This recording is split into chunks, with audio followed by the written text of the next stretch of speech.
We will start with the dryer taken apart. You should already know how to take the dryer apart.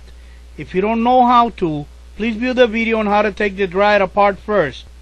The heating element has two coils, the outer coil and the inner coil.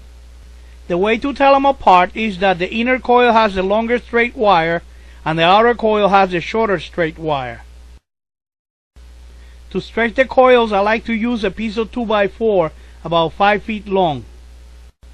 Put a nail on the 2x4 and hang the heating coils from it.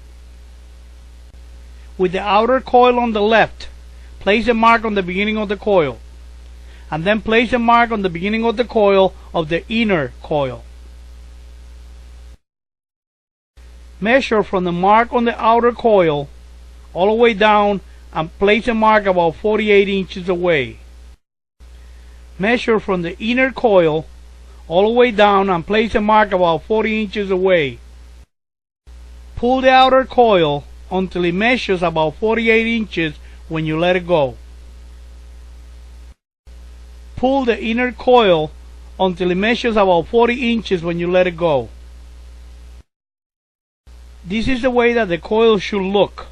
The inner coil about 40 inches long and the outer coil about 48 inches long.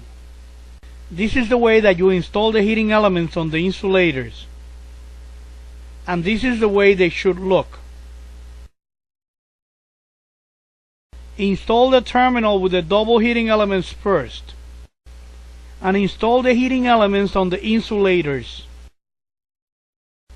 Install the terminal of the inner coil next.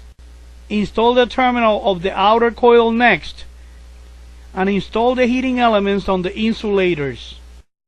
Install the heating elements on the insulators marked 9, on the insulators marked 4, on the insulators marked 11, on the insulators marked 12, on the insulators marked 3, on the insulators marked 2, on the insulators marked 8, on the insulators marked 7.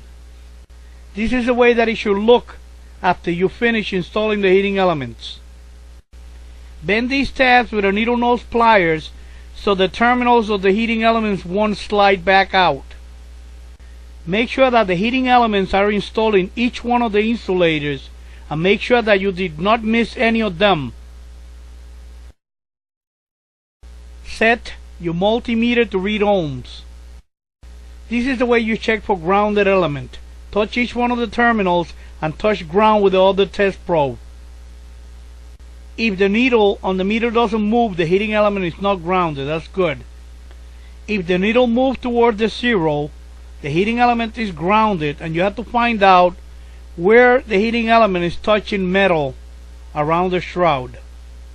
Install the wires on the heating elements according to the markings: black, orange, and violet. Now all you have to do is put the dryer back together. View the video on how to take the dryer apart if you need to remember how to put it back together. For the best place to buy replacement parts online, visit Repair Clinic. When you buy part from Repair Clinic, you have 365 days from the day of purchase to return the part for a refund or for a replacement. You can find links to Repair Clinic in my website.